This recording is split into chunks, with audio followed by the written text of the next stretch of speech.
Assalamualaikum warahmatullahi wabarakatuh. Selamat pagi. Hari ini di pertemuan ketujuh di mata kuliah TPPH, jadi materi terakhir ya sebelum UTS, materinya adalah teknologi gel protein. Di sini akan dibahas tentang produk-produk gel protein dari ikan seperti surimi dan kamaboko.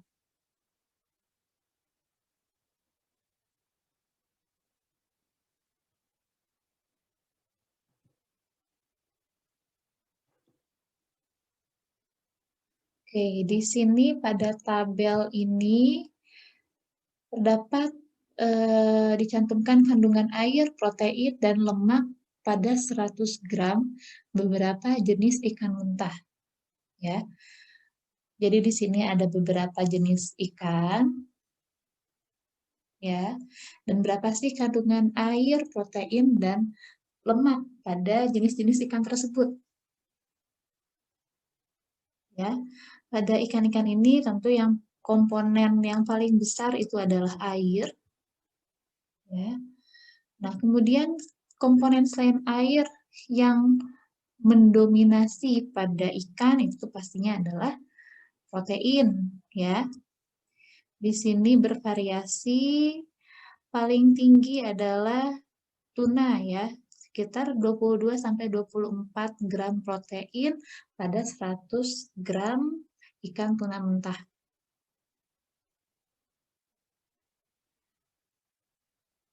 Nah, kemudian di sini juga ada kandungan lemak pada jenis-jenis ikan tersebut. Nah, di sini dapat kita lihat untuk tuna, kandungan lemaknya adalah sekitar 4-5 gram per 100 gram ikan tuna mentah. Kalau kita lihat di sini, yang memiliki kandungan lemak yang tinggi itu adalah ikan makarel. Ya, ikan makarel. Kemudian ada ikan sprat, dan juga sardin. Ya, jadi jenis-jenis ikan tersebut adalah jenis-jenis ikan yang memiliki kandungan lemak yang cukup tinggi. Sedangkan untuk jenis-jenis ikan yang memiliki kandungan protein yang tinggi, sepertinya di sini tidak terlalu berbeda ya untuk kandungan protein pada beberapa jenis ikan, tetapi di sini yang paling tinggi itu ada tuna, sardin, ya, kemudian herring, kemudian ada salmon, ya, dan yang lainnya itu juga berkisar, ada yang berkisar 17 sampai 19 itu cod, sling, makrel, ya. Jadi di sini kandungan proteinnya sebenarnya tidak terlalu berbeda ya.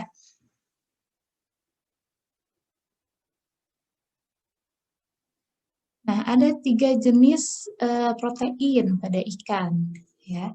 Ada protein stromal, protein sarkoplasmik atau protein sarkoplasma, dan protein myofibril, ya. Nah, apa perbedaannya antara ketiga jenis protein ini? Nah, untuk yang paling komposisi yang paling besar, ya. Jadi pada ikan, jenis protein yang paling tinggi adalah protein myofibril, yaitu sekitar 65-75%. Nah, jenis protein myofibril ini letaknya pada otot, ya, pada otot ikan, ya, pada daging ikan banyaknya. Banyaknya terdapat pada otot atau daging ikan. Dan jenis protein ini memiliki kelarutan atau larut dalam larutan garam. Contohnya adalah protein miosin, aktin, tropomiosin, dan troponin. Nah, kemudian yang terbanyak berikutnya adalah jenis protein sarkoplasma. Ya.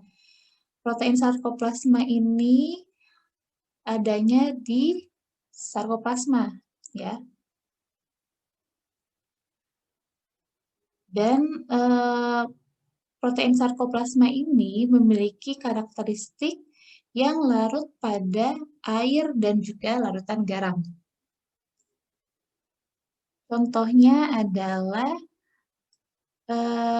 jenis-jenis yang termasuk dalam protein sarkoplasma adalah mioglobin, enzim, albumin, dan hemipigment.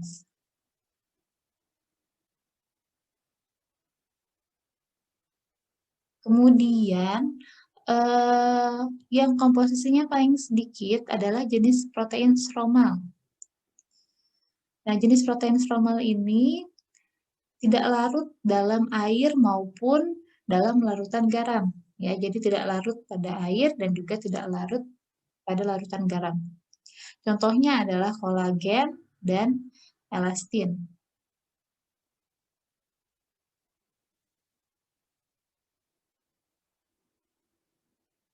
Nah, nanti untuk pembuatan produk-produk fish jelly ya atau produk-produk gel protein dari ikan yang berperan penting adalah protein myofibril ini, ya.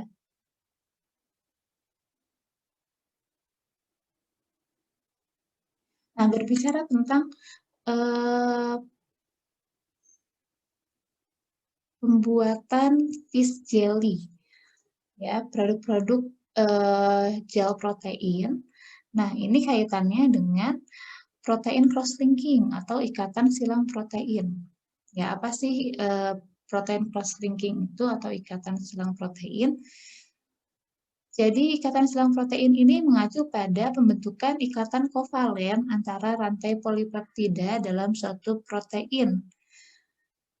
Ya, jadi ikatan kovalen antara rantai polipeptida dalam suatu protein atau ikatan silang intramolekuler atau bisa juga antar protein atau disebut juga ikatan silang intermolekuler. Nah, ini di gambar ini ada ilustrasi ya, ikatan silang protein yang dapat terjadi pada proses pengolahan pangan ya. Proses pengolahan pangan di sini tidak hanya pada proses pengolahan untuk pembuatan fish jelly, tetapi juga pada proses pengolahan pangan umumnya. Ya, contohnya di sini ada ikatan silang pada reaksi Maillard, ya. Kemudian yang di sini contohnya pada proses pembuatan fish jelly, produk-produk fish jelly itu ada ikatan yang berperan, misalnya ada ikatan disulfida, ya, dan lainnya.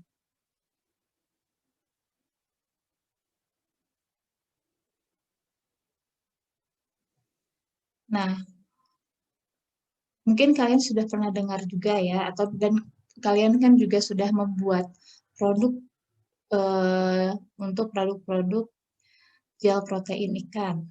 Nah, pasti kalian juga sudah familiar dengan surimi. Nah, apa surimi? Jadi surimi adalah konsentrat protein ikan yang memiliki kemampuan fungsional dalam membentuk gel yang diperoleh dengan cara mencuci daging ikan cincang untuk dihilangkan bahan terlarut seperti protein sarkoplasma dan kotoran-kotoran lainnya seperti darah dan juga lemak. Nah, surimi ini merupakan produk setengah jadi atau produk antara atau disebut intermediate product yang digunakan sebagai bahan baku dalam pembuatan fish jelly ya, produk-produk gel ikan atau juga dikenal dengan kamaboko. Dan surimi ini juga biasanya menjadi bahan baku untuk pembuatan produk-produk value added product ya yang berbahan surimi seperti breaded atau fritter product.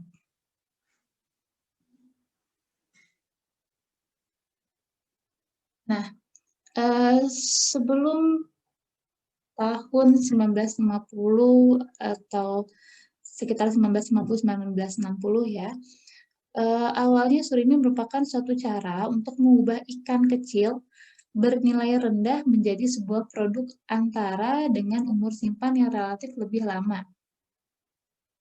Namun, diketahui bahwa selama penyimpanan beku, itu terjadi denaturasi protein, sehingga nanti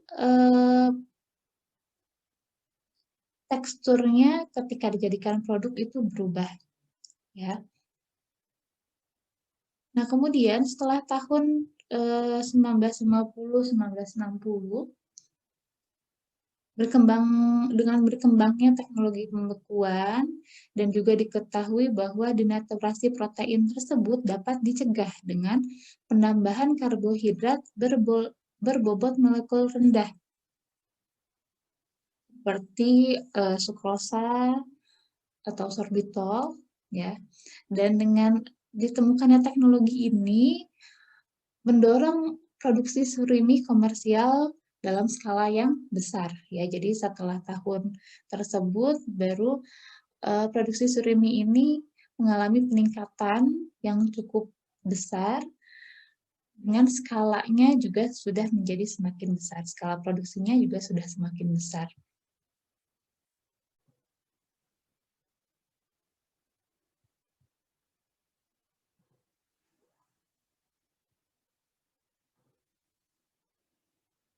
Nah, ada beberapa jenis surimi. Ada nana surimi, muen surimi, dan kaan surimi. Apa itu nana surimi? Jadi nana surimi ini adalah surimi segar, ya, surimi yang tidak mengalami pembekuan tetapi langsung digunakan sebagai bahan baku untuk produk-produk turunannya. Ya, jadi setelah surimi dihasilkan langsung digunakan sebagai bahan baku, kemudian diolah menjadi produk-produk turunan dari surimi, ya, berbagai produk olahan yang berbahan dasar surimi. Kemudian jenis yang kedua adalah muen surimi. Muen surimi adalah surimi yang tanpa garam. Yaitu surimi yang dibuat dengan cara menggiling hancuran daging ikan yang telah dicuci dan dicampur dengan gula dan fosfat tanpa penambahan garam dan mengalami pembekuan. Jadi untuk muen surimi ini, suriminya tadi yang sudah dapatkan, ya, dari menggiling hancuran daging ikan yang sudah dihancurkan, kemudian dicuci, kemudian ditambahkan dengan gula dan fosfat tanpa penambahan garam, kemudian dibekukan. Itu adalah muen surimi. Kemudian ada kaan surimi atau surimi dengan penambahan garam.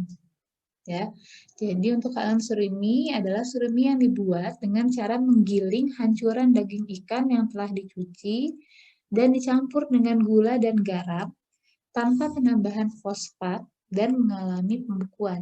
Jadi untuk kaan surimi ini ketika tadi ikan tersebut dihancurkan, ya, daging ikan dihancurkan, kemudian mengalami pencucian, setelah itu dicampurkan dengan gula dan garam. Kemudian dibekukan. Itu adalah kaan surimi.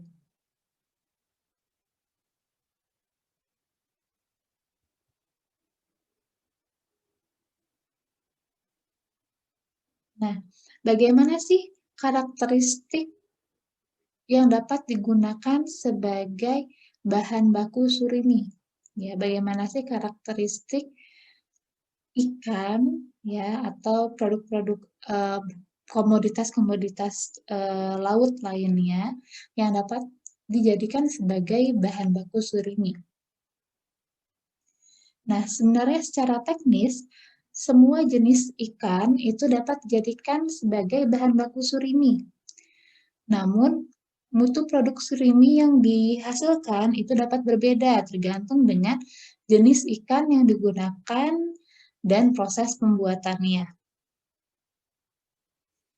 Nah, untuk mendapatkan surimi yang bermutu baik, itu harus digunakan ikan yang memiliki tingkat kesegaran yang tinggi, jadi masih segar gitu ya ikannya. Kemudian ikan yang digunakan sebagai bahan baku surimi ini juga harus mempunyai kandungan protein myofibril yang tinggi sebagai sebagai bahan dasar ya untuk membentuk gel protein. Nah, kemudian karena dalam pembuatan surimi itu kita akan membuang lemaknya, maka ikan yang berkadar lemak rendah itu akan lebih mudah diolah menjadi surimi.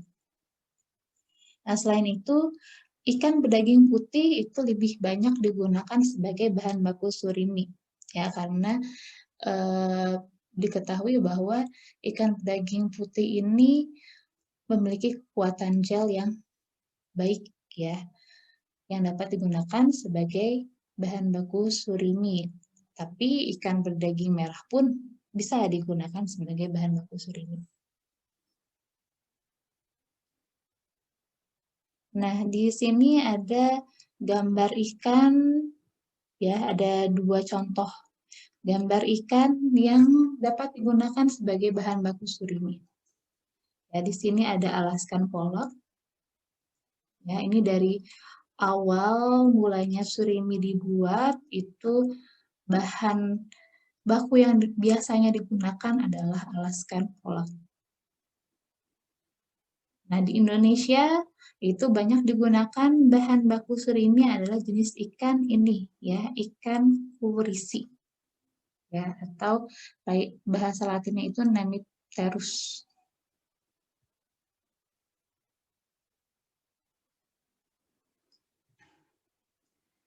Nah, di sini ada jenis-jenis ikan yang dapat digunakan sebagai bahan baku surimi.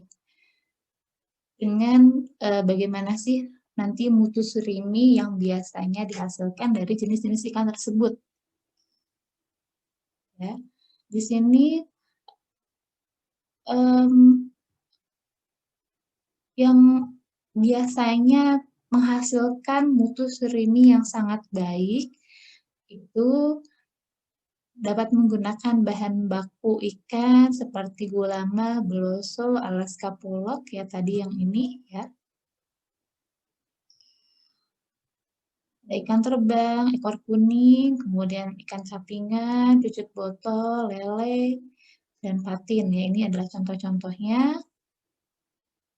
Kemudian untuk ya bahan baku ikan yang biasanya menghasilkan surimi dengan mutu baik, itu contohnya adalah kakap merah, kemudian ada tuna sirip kuning, cakalang, ikan layang, ikan pari, ikan mas, ya, dan sebagainya.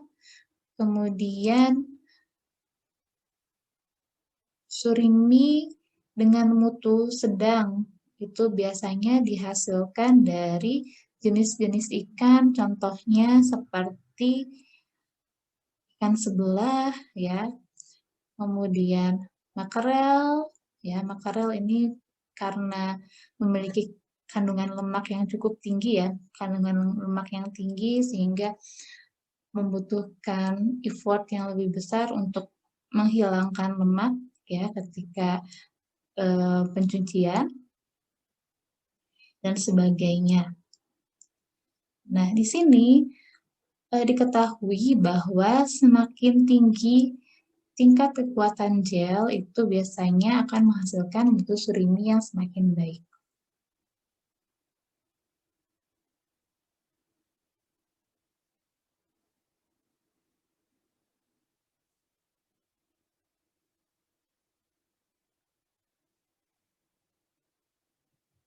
Nah, di sini sudah ada klasifikasi ya. Kelompok ikan penghasil surimi kekuatan gel tinggi, kelompok ikan penghasil surimi dengan kekuatan gel yang sedang, dan kelompok ikan penghasil surimi dengan kekuatan gel rendah. Dan juga di sini dicantumkan rendemennya ya, biasanya rendemennya itu berapa. Nah, ini data dari Pusat Penelitian dan Pengembangan Daya Saing Produk dan Bioteknologi Kelautan dan Perikanan. Di sini contohnya kelompok ikan penghasil surimi kekuatan gel tinggi itu ada 3 wajah, kurisi ya tadi yang ada gambarnya di sini ya. Ini kurisi Nemipterus ya. Saya dulu ketika PKL ketika S1 pernah berkunjung ke pabrik surimi ya yang berada di Lamongan dan itu juga menggunakan bahan baku ikannya adalah kurisi ya Nemipterus ini. Kemudian contoh kelompok ikan penghasil surimi dengan kekuatan gel sedang. Itu misalnya suwangi ya, kemudian cunang. Kemudian untuk kelompok ikan penghasil surimi kekuatan gel rendah, contohnya ada beloso, bambangan, selar, layang, layur, dan sebagainya. Dan ini adalah rendemen surimi yang dihasilkan. Ya, jadi kalau kita lihat di sini, rendemen yang dihasilkan dari ikan itu bervariasi. Ya, di sini paling rendah itu adalah 16,4% ya yang dihasilkan dari ikan pari. Ya, jadi rendemen surimi kalau diolah dari ikan pari itu rendemennya cukup rendah ya, 16,4%.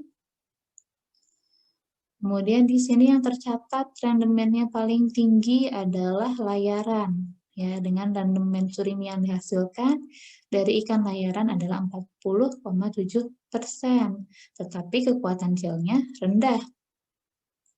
Ya. Nah, di sini kalau kita lihat dari kelompok ikan penghasil surimi yang kekuatan gelnya tinggi, rendemennya juga cukup tinggi, itu adalah ini ya pisang-pisang, 3 wajah, dan kurisi. Ya, sekitar 30-31%.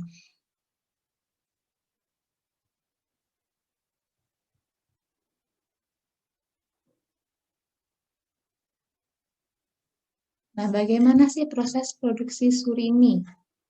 Ya, jadi kalau kita lihat di sini ada diagram alirnya. Ya, di sini dari ikan segar ya. Kemudian dibuang kepalanya ya, heading. Kemudian gutting itu dibuang isi perut ya, penyiangan. Kemudian dipisahkan dari tulang ya, deboning, kemudian dicacah ya, dicacah atau dilumatkan juga bisa. Kemudian dilakukan pencucian ya. Pencucian ini biasanya dilakukan beberapa tahap ya. Misalnya di sini ada 3 tahap pencucian ya untuk menghilangkan tadi protein-protein sarkoplasma ya, protein yang larut air, kemudian menghilangkan kotoran-kotoran lainnya seperti darah ya dan juga menghilangkan lemak. Kemudian dewatering ya atau menghilangkan air sisa pencucian. Kemudian refining ya. Kemudian di press, di screw press ya untuk dihilangkan lagi airnya dengan cara ditekan. Kemudian mixing, pencampuran. Pencampuran biasanya dengan cryoprotectant, ya tadi bahan untuk mencegah denaturasi protein selama penyimpanan buku. Contohnya tadi dengan pencampuran dengan karbohidrat berbobot molekul rendah seperti sukrosa atau sorbitol. Kemudian pembekuan, kemudian jadilah frozen surimi, ya surimi beku.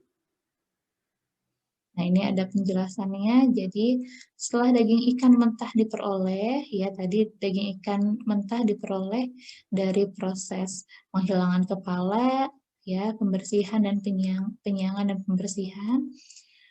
Kemudian dicuci beberapa kali dengan air, ya untuk menghilangkan protein sarkoplasma, lemak, darah, dan kotoran lainnya. Ya, pencucian ini juga meningkatkan kualitas dari myofibril. Nah, jumlah pencucian tadi kan bisa dilakukan dalam beberapa tahap. Nah, jumlah tahap pencucian ini tergantung kepada spesies ikan, kondisi ikan, jenis pencucian, dan kualitas surimi yang diinginkan. Nah, setelah setiap tahap pencucian, ya, itu dilakukan pemisahan air di watering tadi, ya. Di watering tadi,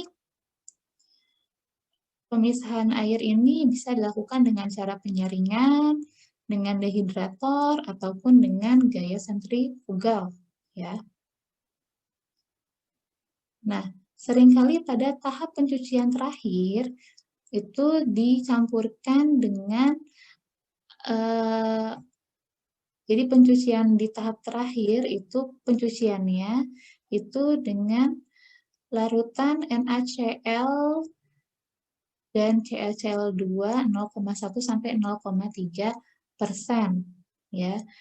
Fungsinya adalah untuk meningkatkan pembuangan air, ya. Jadi ketika di watering itu air yang terbuang lebih banyak. Jadi untuk meningkatkan atau mengoptimalkan pembuangan air ketika di watering, ya. Nah, setelah itu daging ikan tadi ditekan dengan mesin screw press untuk membuang lebih banyak air lagi sehingga meningkatkan konsentrasi protein myofibril dan meningkatkan gelasi saat pasta surimi terbentuk.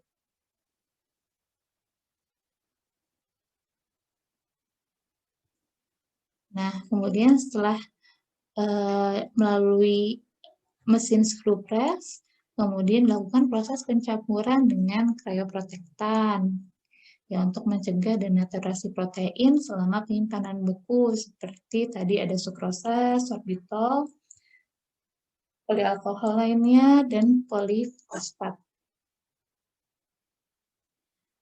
Ya, untuk mempertahankan kapasitas pembentukan gel setelah thawing. Ya, jadi kaitannya tadi mencegah denaturasi protein itu tujuannya untuk mempertahankan kapasitas pembentukan gel setelah thawing ketika akan diolah menjadi produk-produk turunan dari surimi, ya. Oke, jadi di sini ada tahapan kritis proses produksi surimi seperti yang tertera pada Peraturan Badan Standarisasi Nasional Republik Indonesia Nomor 6 Tahun 2019 tentang skema penilaian kesesuaian terhadap standar nasional Indonesia sektor pangan. Jadi dokumen peraturan ini dikeluarkan oleh BSN, ya. Jadi tahapan kritis pada proses produksi surimi seperti pada tahap pertama yaitu pemilihan bahan baku, bahan penolong, bahan tambahan pangan, bahan kemasan dan label. Di mana di sini bahan baku, bahan tambahan pangan, bahan kemasan dan label ini harus memenuhi persyaratan SNI yang ditetapkan atau peraturan yang terkait. Kemudian pada tahap proses pelelehan atau thawing, bahan baku yang masih beku, yang masih dalam kemasan itu perlu dilakukan proses pelelehan atau thawing dengan cara direndam dalam air dingin atau air yang mengalir atau dalam suhu ruang secara cermat dan saniter.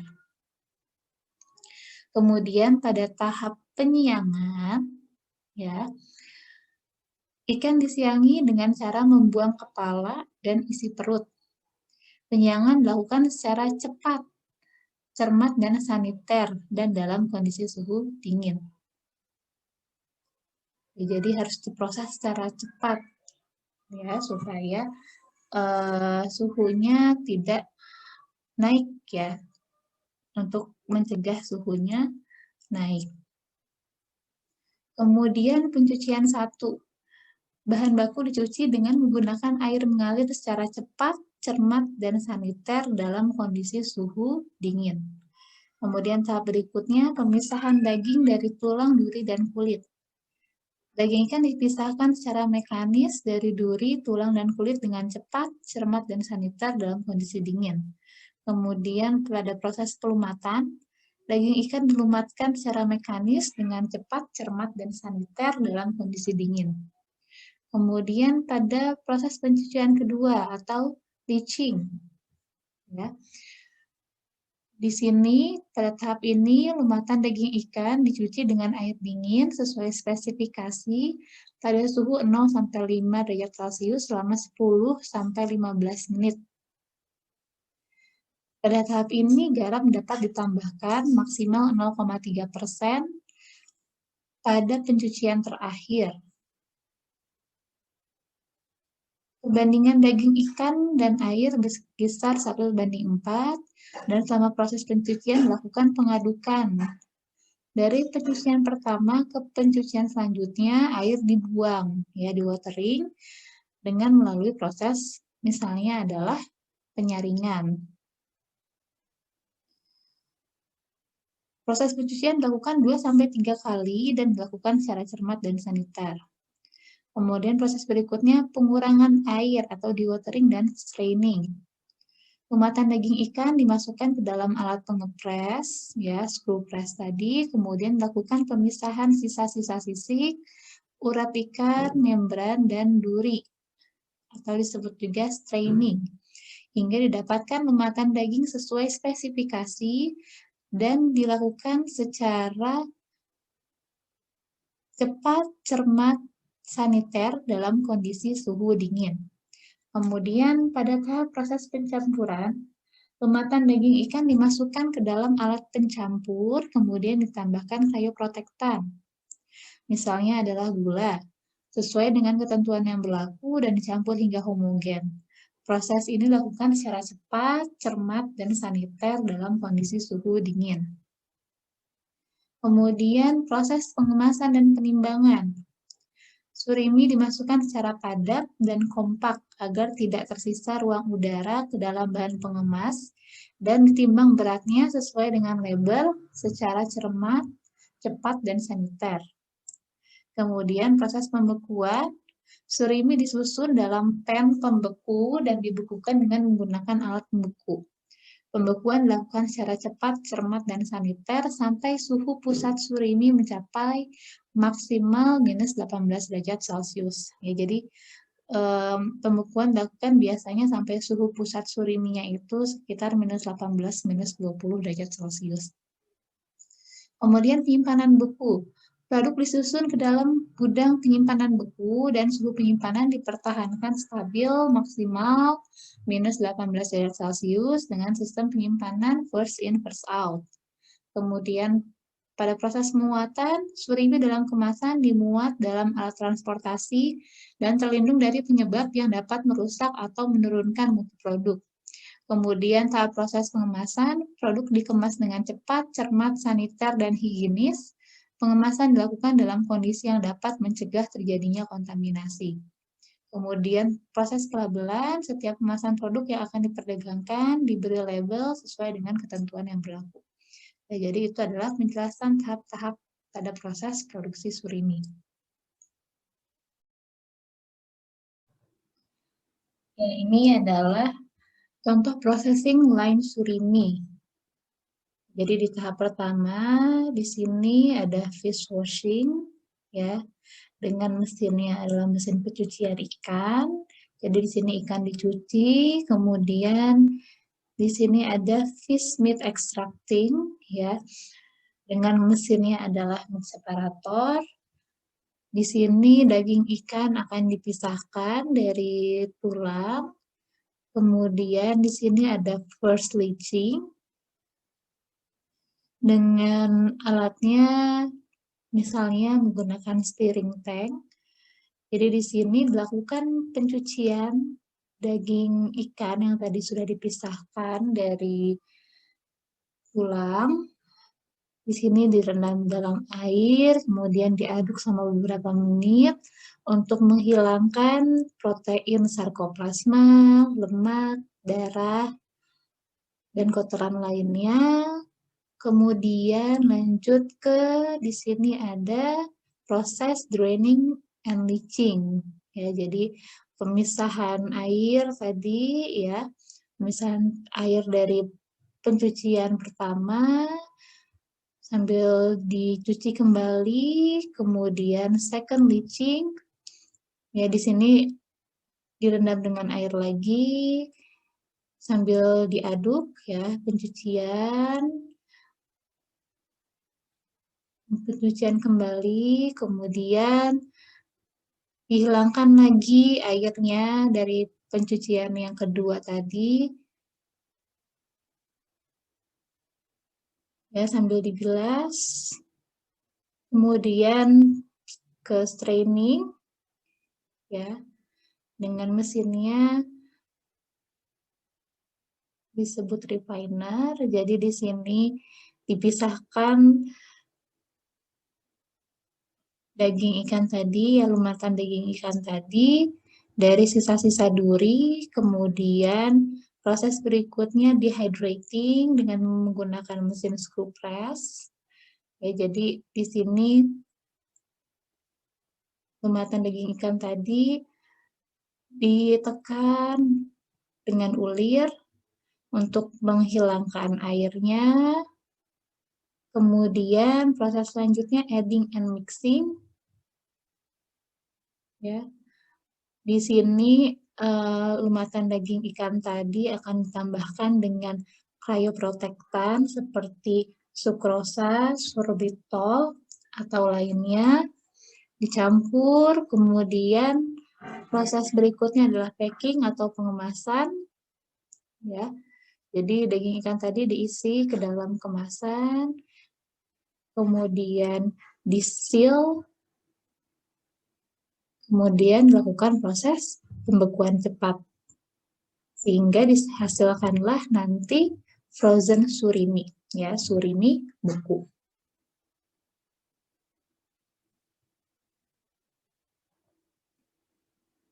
Nah, ini gambaran dari produknya ya, frozen surimi.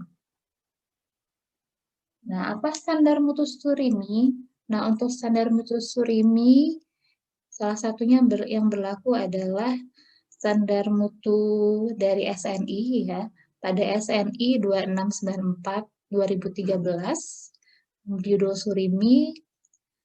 Di sini standar mutu surimi yang ditentukan adalah sensorinya minimal 7 dari skala skor 1 sampai 9.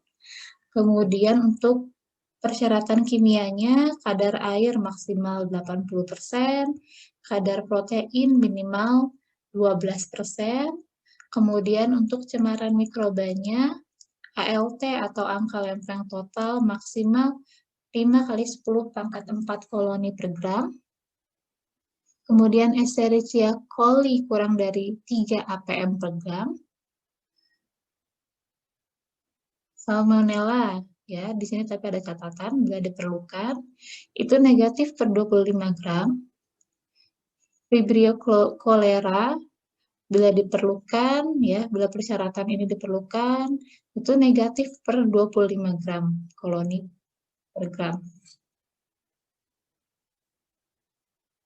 Ya, jadi Vibrio choleranya persyaratannya adalah negatif per 25 gram, kemudian cemaran logam. Masih dengan catatan bila diperlukan, persyaratannya adalah arsen maksimal 1 mg per kilogram, kadmium maksimal 0,1 mg per kilogram, sedangkan untuk ikan predator maksimal 0,5 mg per kilogram, dan seterusnya. Ya, di sini ada persyaratan untuk cemaran logam. Kemudian ada persyaratan untuk cemaran fisik bila diperlukan, kemudian persyaratan untuk fisikanya juga bila diperlukan. Ini persyaratannya untuk suhu pusat itu maksimal minus 18 derajat Celcius, kekuatan gel minimal 600 gram per cm persegi. Nah, bagaimana mekanisme pembentukan gel pada produk olahan surimi? Ya, jadi gelasi protein ini terjadi dalam 2 tahap.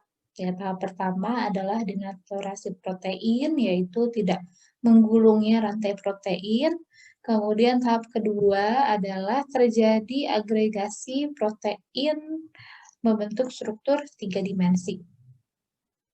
Ada 4 tipe ikatan utama yang berkontribusi terhadap pembentukan struktur jaringan selama proses gelasi dari pasta surimi.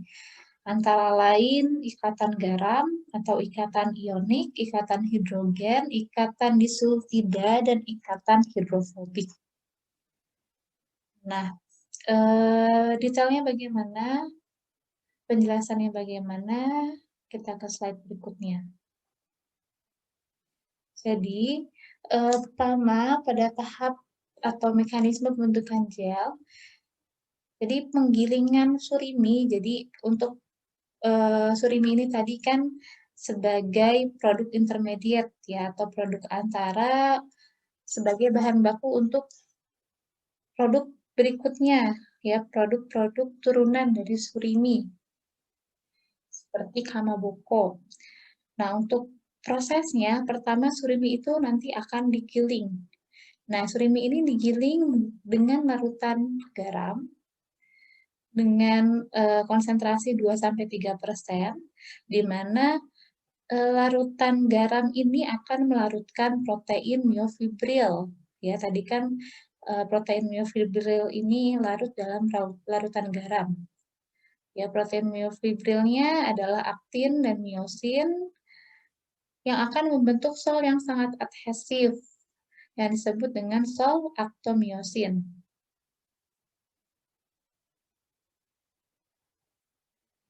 Nah, kemudian sol aktomiosin ini dipanaskan pada suhu mencapai 50 derajat Celcius. Nah, sol aktomiosin yang dipanaskan itu akan membentuk gel atau disebut dengan suari atau tahap setting ya. Nah, gel suari ini memiliki konstruksi seperti jala. Ya, dengan tadi ada ikatan-ikatan silang protein tadi membentuk konstruksi seperti jala dan memberikan sifat elastis pada daging ikan. Nah, gel suari ini dapat terbentuk karena konstruksi jala ini yang terbentuk dari ikatan-ikatan silang protein yang tadi ada 4 tipe ikatan utama tadi, itu dapat menahan air. Ya. Jadi membentuk gel yang disebut dengan gel suari. Nah, lama waktu pembentukan gel suari, tadi kan dipanaskan ya sampai pada suhu 50 derajat Celcius. Lama waktunya itu disebut dengan setting time. Ya, karena tahap ini disebut juga tahap setting atau tahap suari. Untuk sampai nanti terbentuk gel suari.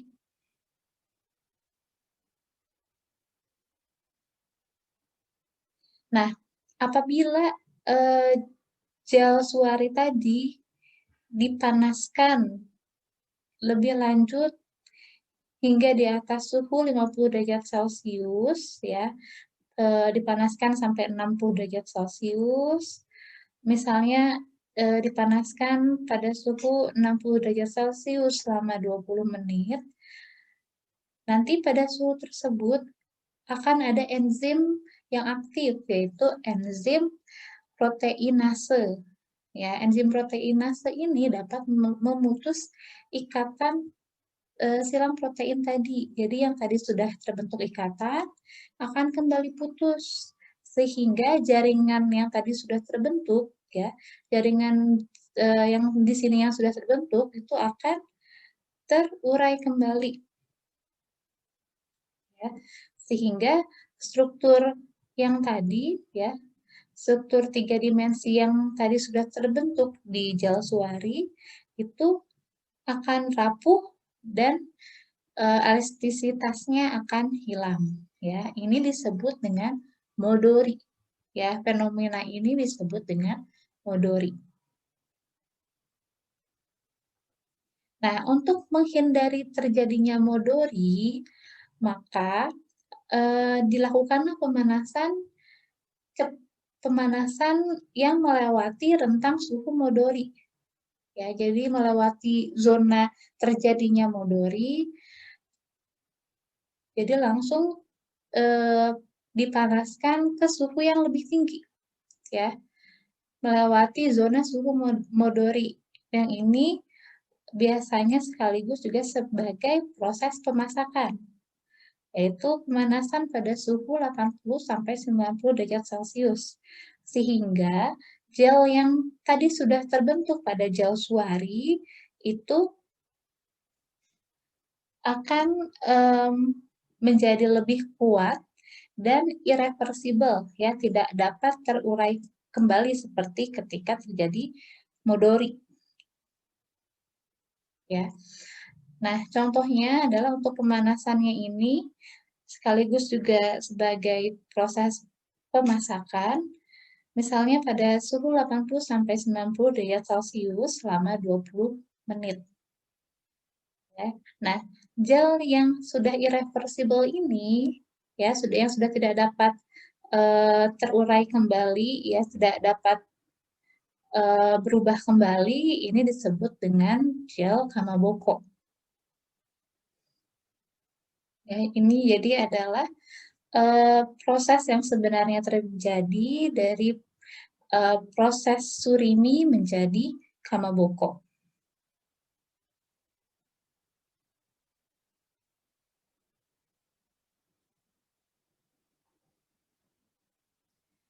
Nah, apa saja sih bahan penunjang yang umum digunakan dalam pembuatan surimi? Ya, dalam pembuatan surimi, bahan penunjang yang umum digunakan tadi ada alkali atau natrium bikarbonat, ya, atau dalam senyawa kimianya adalah NaHCO3, itu adalah garam yang terdiri atas ion Na+ dan anion bikarbonat HCO3- yang berfungsi meningkatkan pH untuk mencegah denaturasi protein. Ya, fungsinya adalah untuk meningkatkan pH sehingga denaturasi protein dapat dicegah.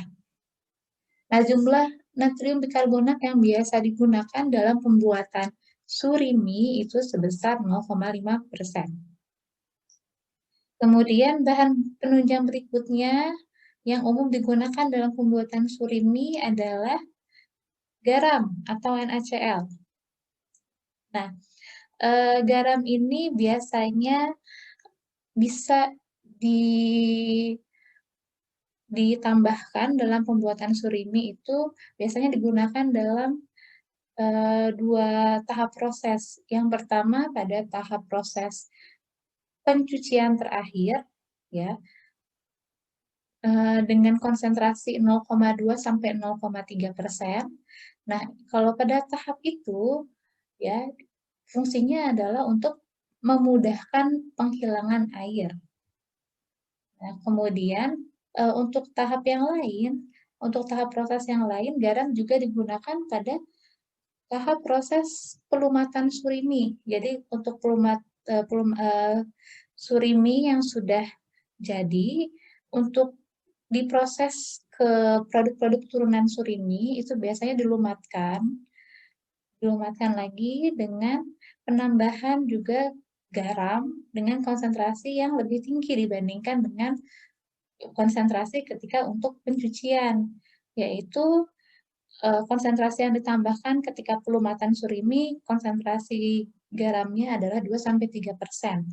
Nah, fungsinya adalah untuk melarutkan protein myofibril. Ya, pada tahap ini, garam berfungsi untuk melarutkan protein myofibril. Kemudian, bahan penunjang berikutnya adalah antidenaturan atau cryoprotectant. Nah, fungsi dari cryoprotectant ini, seperti yang tadi sudah dijelaskan, adalah untuk mencegah denaturasi protein selama penyimpanan pada suhu rendah. Ya, ini terutama ketika surimi tidak langsung diolah menjadi produk lanjutan. Ya, jadi apabila surimi ini tidak langsung diolah menjadi produk lanjutannya, produk turunannya, berarti kan surimi ini harus disimpan beku.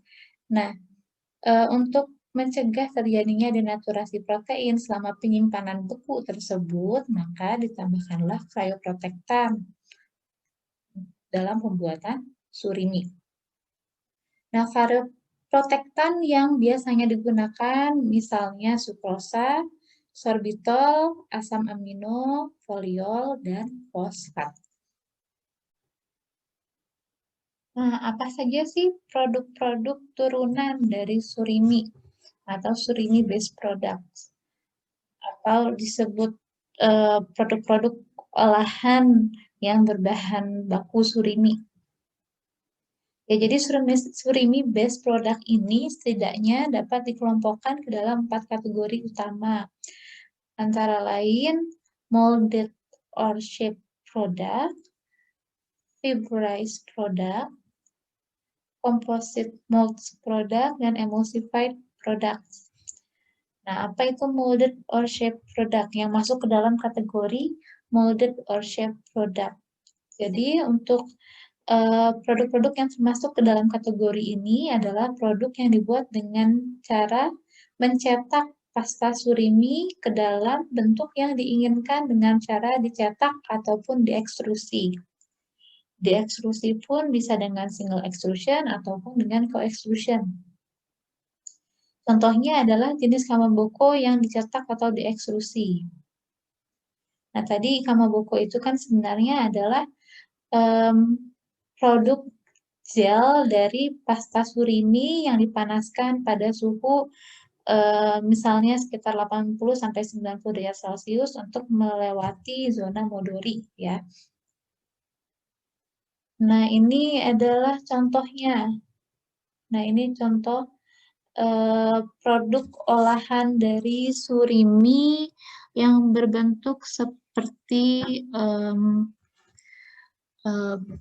kita suka bilangnya itu ya seperti bakso. Sebenarnya ini bukan bakso ya, ini seperti fish cake ya. Yang bentuknya seperti ini ya, produk olahan ikan. Di sini misalnya yang banyak memproduksi produk-produk seperti ini kalau di Indonesia itu CDA.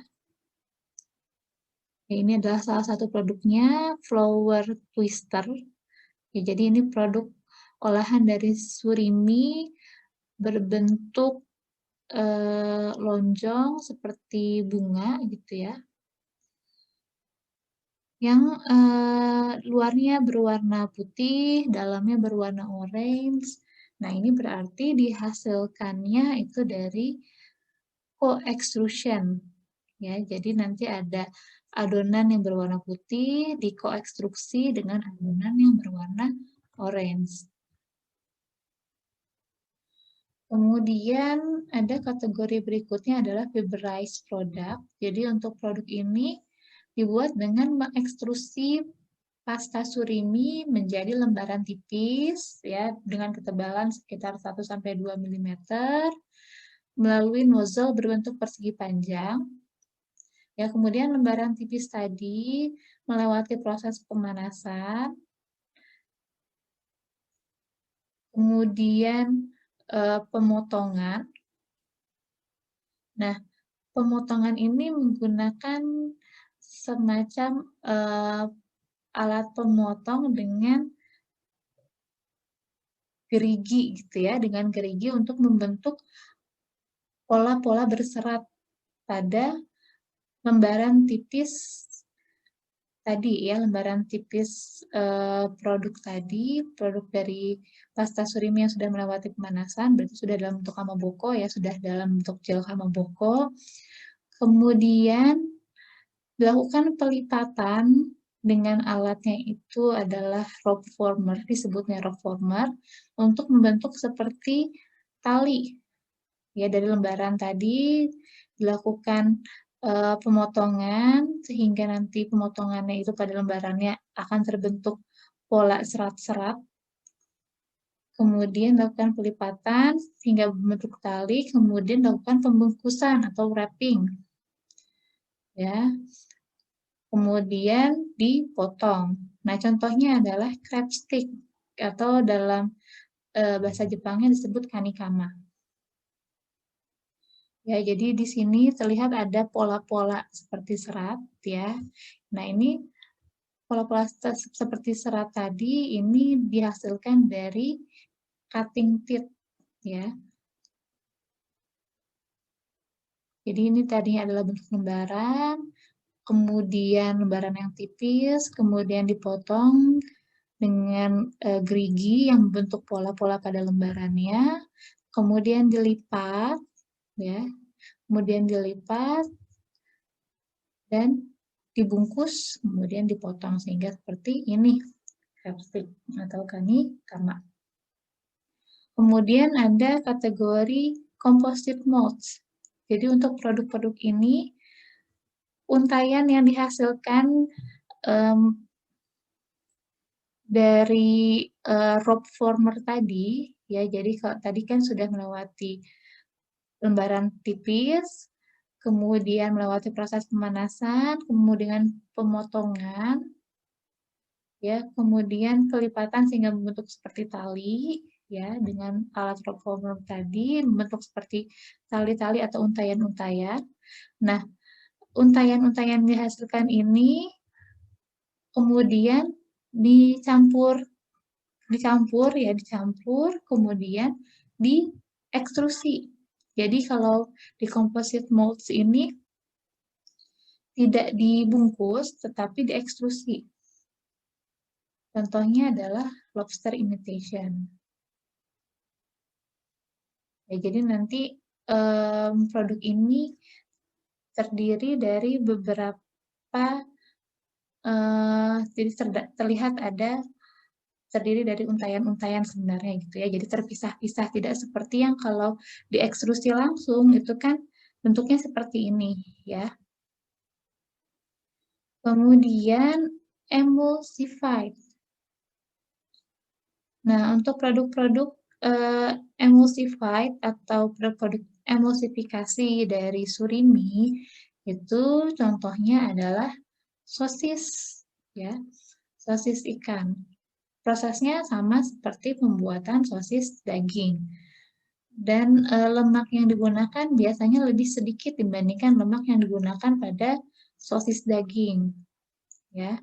Nah, lemak yang digunakan untuk pembuatan sosis ikan biasanya kurang dari 10%.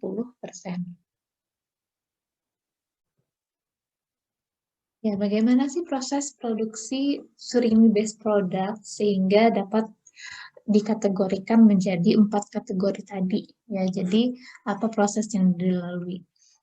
Jadi untuk yang molded product tadi bahan-bahan yang digunakan seperti bahan baku surimi, kemudian tambahkan dengan bahan-bahan tambahan lain seperti air, garam, pati, putih telur, dan juga perasa ya, karena untuk surimi sendiri karena telah melewati beberapa tahap pencucian sehingga nanti rasanya cenderung hambar ya, karena rasa ikannya sudah hilang ketika proses pencucian sehingga perlu ditambahkan perasa. Nah, bahan-bahan ini nanti akan dicampur membentuk suatu adonan pasta. Nah, apabila pasta ini langsung dicetak gitu ya, baik dicetak maupun diekstrusi, kemudian dilakukan pemasakan dengan steam, itu disebut sebagai molded product. Nah, kalau adonan tadi ya, yang sudah berbentuk pasta tadi, kemudian diekstrusi melalui nozzle yang berbentuk persegi panjang sehingga menghasilkan hasil ekstrusi yang berbentuk lembaran yang tipis, kemudian di atas konveyor ya akan dicetak pada suatu konveyor, kemudian melalui proses pemasakan dengan steam, kemudian lakukan pendinginan, kemudian akan melewati semacam gerigi gitu ya, sehingga nanti di lembarannya itu akan terbentuk pola seperti serat-serat ya. Nah, kemudian akan melalui proses pembentukan tali ya, pembentukan untayan-untayan dengan cara seperti dilipat gitu ya. Alatnya disebut dengan rope former. Nah, kemudian tali-tali tadi ya yang sudah berbentuk seperti tali itu akan digulung dan dibungkus. Nah, kemudian dilakukan pemotongan. Nah, jadilah produk yang disebut dengan fiberized ya, fiberized product. Ya, tadi kalau misalnya untayan-untayan tadi dilakukan pelipatan atau penggulungan, kemudian dibungkus dengan semacam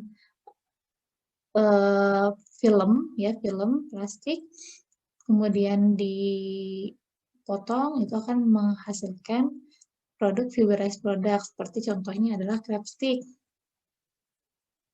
Tapi apabila tali tadi tidak dilakukan pembungkusan, tetapi bisa dicampur ya, yang sudah berbentuk untayan-untayan tadi, dicampur, kemudian dicetak, ya, kemudian dicetak, kemudian dilakukan pemasakan dengan steam, itu akan menghasilkan composite mold product. Ya, tadi yang tadi pun yang fiberized product itu juga harus melewati proses pemasakan ya dengan steam misalnya. Ya, ini supaya lebih jelas ya ada skema processing dari crab stick, skema processing lain dari crab stick. Jadi surimi ini akan dilumatkan, kemudian bisa ditambahkan dengan bahan-bahan lain untuk membentuk suatu adonan pasta ya. Nanti adonan pastanya dimasukkan ke dalam extruder, kemudian akan diekstrusi melewati suatu nozzle. Ya, nanti akan dihasilkan produk dari proses ekstrusi itu disebut dengan ekstrudat ya. Nozzle-nya ini berbentuk persegi panjang sehingga nanti ekstrudatnya ya hasil dari ekstrusinya ini akan berbentuk lembaran tipis tadi ya sekitar ketebalannya 1-2 mm. Kemudian akan melewati heat setting unit ya untuk proses pemasakan dengan steam. Nah, kemudian akan melewati cutter ya, yang juga cutternya ini biasanya bergerigi sehingga akan membentuk pola seperti serat-serat gitu pada lembaran tadi ya, lembaran dari produk surimi ini. Ini karena sudah melewati proses pemasakan, berarti sudah membentuk gel kamaboko ya. Sudah menjadi produk kamaboko, kemudian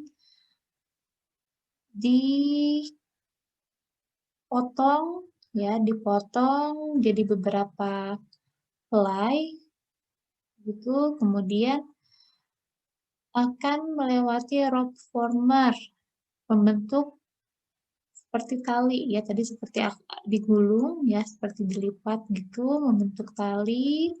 Kemudian di sini juga bisa dikoekstrusi dengan pasta surimi lain yang mungkin sudah diberikan warna lain, seperti kalau kita lihat di crab stick itu kan ada yang warna putih dengan ada warna merahnya ya. Jadi di sini pasta surimi yang sudah diberikan warna dikoekstrusi dengan dengan untaian yang tadi, ya lembaran yang tadi, kemudian akan dibungkus dengan film, ya, film plastik, jadi digulung dengan film plastik, kemudian dipotong, ya, sehingga membentuk pieces-pieces seperti ini, kemudian di steam kembali, kemudian lakukan pendinginan, ya jadilah produk crab stick yang sudah siap untuk proses pengemasan. Nah, bagaimana sih klasifikasi kamaboko? Jadi kamaboko ini dapat diklasifikasikan ke dalam beberapa jenis ya.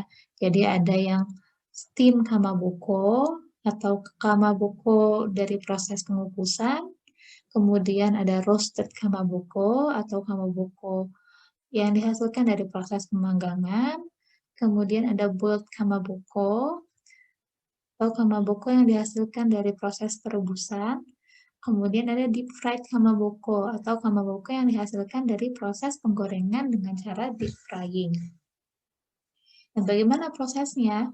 Jadi untuk bahan baku kamaboko sendiri itu dapat menggunakan frozen surimi atau surimi beku, atau juga bisa dari ikan segar.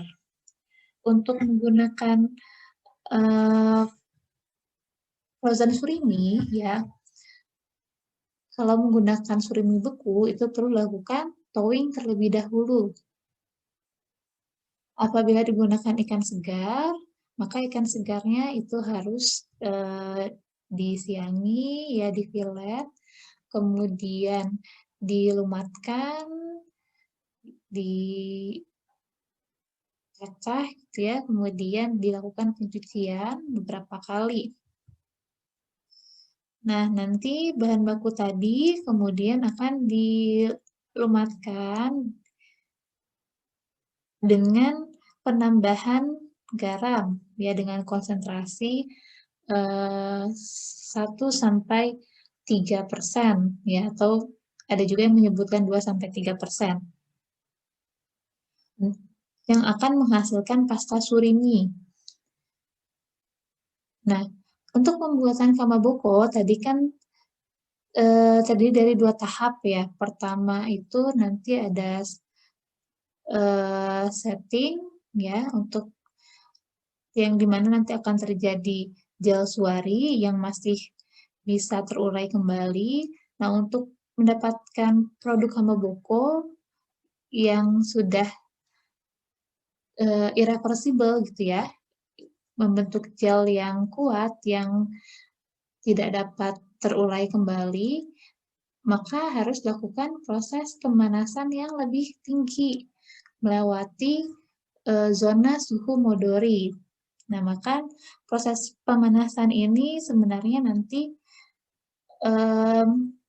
akan melewati proses setting, kemudian pemanasan lanjutannya gitu ya. Jadi setelah surimi paste-nya dicetak, kemudian setting, kemudian apabila dilakukan dengan cara steaming, itu akan menghasilkan steam kamaboko atau kamaboko dari proses pengukusan. Contohnya adalah Odawara kamaboko, Kobumaki kamaboko, dan Naruto maki kamaboko. Apabila, proses pem pemasakan ya, jadi pemanasan yang, dengan suhu yang lebih tinggi ini kan sekaligus sebagai proses pemasakan ya. Apabila dengan cara pemanggangan itu dihasilkanlah produk kamaboko yang disebut dengan roasted kamaboko atau kamaboko panggang. Contohnya adalah yaki kamaboko, sasa kamaboko, dan chikua. Nah, apabila proses pemasakannya dilakukan dengan cara perebusan, maka hasilnya adalah boiled kamaboko. Contohnya adalah hanpan.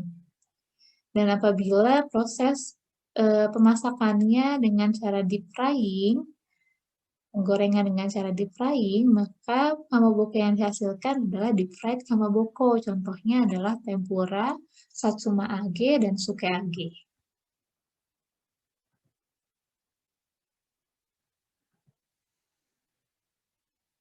Nah, ini tadi adalah contoh-contoh produk steam kamaboko. Sini ada Odawara kamaboko, Kobumaki kamaboko, dan Naruto maki kamaboko. Nah, untuk Odawara kamaboko, ini bentuknya seperti ini ya. Jadi berbentuk setengah lingkaran yang dicetak pada suatu papan kayu, kemudian dikukus. Nah, untuk pencetakannya sendiri yang tradisionalnya itu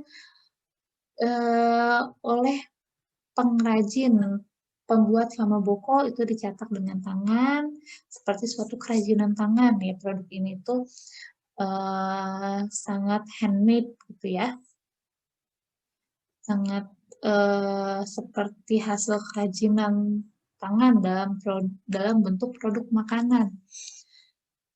Ya, jadi ini dicetak oleh pengrajin kamaboko di atas papan kayu, kemudian dikukus. Nah, ada yang bagian permukaannya juga diberikan warna pink. Ya, ini tekstur permukaan dari Odawara kamaboko ini halus yang dihasilkan dari proses pendinginan yang segera. Jadi setelah dikukus itu harus segera didinginkan supaya permukaannya itu halus, tidak mengkerut, ya, tidak mengeriput. Nah, kemudian ini ada Kobumaki kamaboko. Jadi untuk Kobumaki kamaboko ini pasta surimi, ya, adonan pasta surimi ini di spread gitu ya, disebarkan di atas rumput laut kering, kemudian digulung membentuk jadi nanti bentuknya menjadi spiral ya. Jadi adonan pasta surimi diletakkan di atas rumput laut kering dengan ketebalan tertentu ya, seperti ketebalannya sekitar ini berarti ya. Kemudian digulung sehingga membentuk seperti ini, kemudian dikukus. Nah, kemudian ada Naruto maki kamaboko. Ya kan, Naruto maki kamaboko bentuknya seperti ini. Cirinya itu di tengahnya ada bentuk spiral berwarna pink, dengan pinggirannya juga membentuk seperti gelombang gitu ya. Nah, ini cara membuatnya. Itu adonan pasta surimi di spread ya, disebarkan, dioleskan gitu ya di atas roller mat yang terbuat dari bambu dengan ketebalan tertentu ya, jadi nanti ada dua adonan, ada adonan yang berwarna putih dan ada adonan pasta surimi yang diberikan warna pink. Nah, nanti adonan yang putih di disebarkan gitu ya di atas roller mat dengan ketebalan sekitar segini ya, mungkin sekitar 8 mili mungkin ya, kalau lebih mungkin bisa sampai 1 senti ya, sesuai dengan ketebalan yang diinginkan di sini.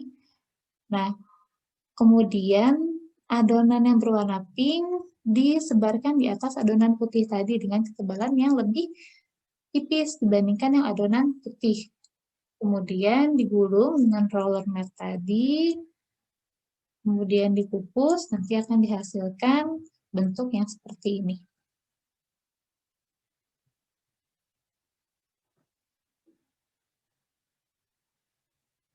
Nah, kemudian ada roasted kamaboko. Nah, contoh-contoh roasted kamaboko ada sasa kamaboko, yaki kamaboko, dan cikwa. Nah, untuk sasa kamaboko itu bentuknya seperti daun bambu, ya, dibentuk menyerupai daun bambu. Nah, caranya adonan pasta surimi itu dibentuk menyerupai daun bambu pada suatu seperti tusukan yang berbahan metal ya, berbahan logam. Kemudian dipanggang ya, panggangnya bisa menggunakan api ya dari gas ataupun dengan panas dari listrik gitu ya, menggunakan pemanggang. Kemudian ada yaki kamaboko. Untuk yaki kamaboko ini seperti odawara kamaboko, ya tadi berbentuk seperti setengah lingkaran, ya. Pertama dikukus, membentuk seperti odawara kamaboko ya. Kemudian di permukaannya itu dioleskan sake, ya, dioleskan sake, kemudian baru dipanggang sehingga nanti akan berwarna kecoklatan pada permukaannya. Ini disebut dengan yaki kamaboko. Kemudian ada cikwa. Ya, ada beberapa kelompok yang membuat cikwa. Beberapa kelompok PPH ya membuat cikwa. Jadi cikwa ini dibuat dari pasta surimi yang dicetak pada semacam tusukan logam, ya, kemudian dipanggang, ya, karena ditempelkan begitu ya pada tusukan logam tadi, maka akan membentuk ada rongga di tengahnya, jadi seperti bentuknya seperti tabung ya cikwa ini. Dan kalau biasanya bagian tengahnya ini yang akan berwarna coklat dari proses pemanggangan. Kemudian ada deep fried kamaboko. Ya, contoh-contoh deep fried kamaboko.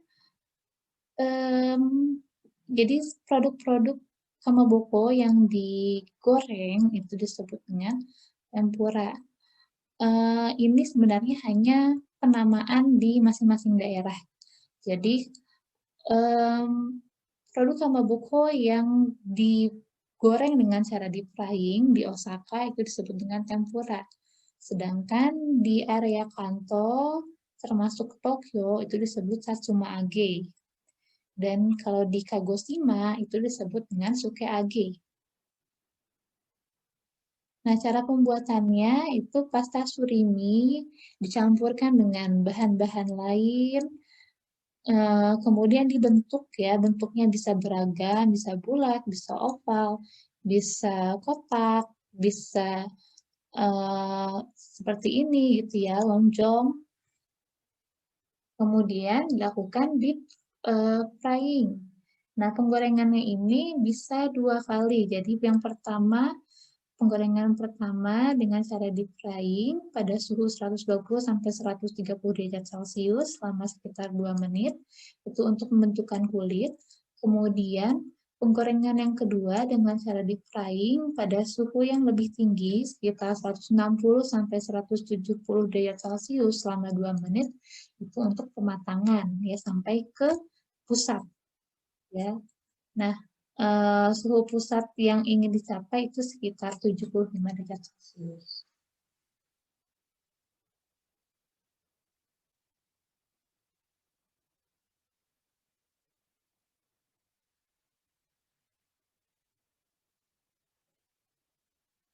Kemudian ada boiled kamaboko. Tadi contohnya adalah hantan, ya.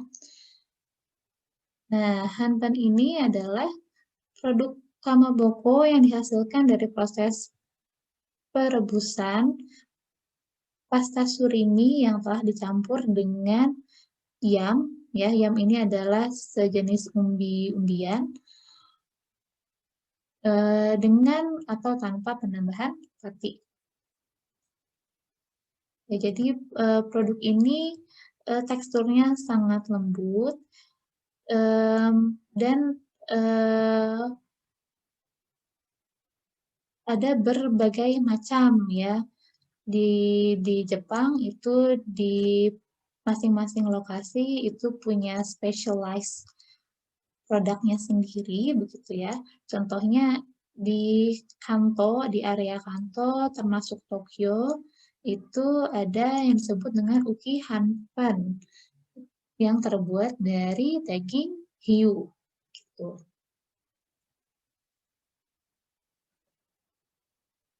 Nah, produk-produk olahan surimi yang lain contohnya adalah fishball atau bola ikan atau bakso ikan gitu ya. Nah, fishball sendiri itu ada yang hanya direbus dan ada juga yang setelah direbus kemudian digoreng. Nah, fishball ini sangat populer ya, populernya itu di daerah Asia Tenggara termasuk Indonesia.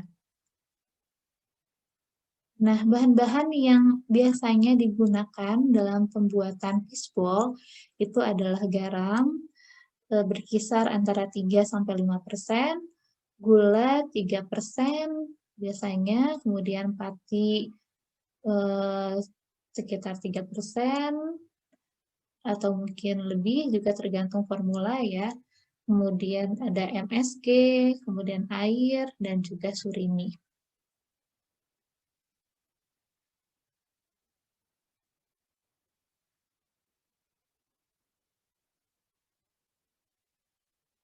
Ya, patinya bisa lebih banyak ya, ini tergantung dengan produk yang diinginkan seperti apa. Nah, ini adalah diagram alir untuk proses produksi fishball. Jadi, surimi dengan bahan-bahan lainnya, nanti suriminya ini akan dicacah, kemudian dicampur dengan bahan-bahan lain, membentuk adonan, kemudian membentuk bola-bola, ya. Kemudian ada tahap setting, ya. Tadi tahap setting untuk membentuk jalswari, kemudian pemasakan. Pemasakannya biasanya dengan cara perebusan, ya. Kemudian dari perebusan ini bisa dilakukan pendinginan langsung kemudian dikemas, nanti hasilnya seperti ini gitu ya. Atau dari perebusan bisa dilanjutkan dengan penggorengan, kemudian pendinginan. Ya. Nanti hasilnya berarti bakso goreng seperti ini. Ya, kemudian bisa dilakukan pembekuan ya. Bisa juga dilakukan pembekuan tadi. Nah, kemudian setelah pengemasan itu bisa disimpan dengan penyimpanan beku.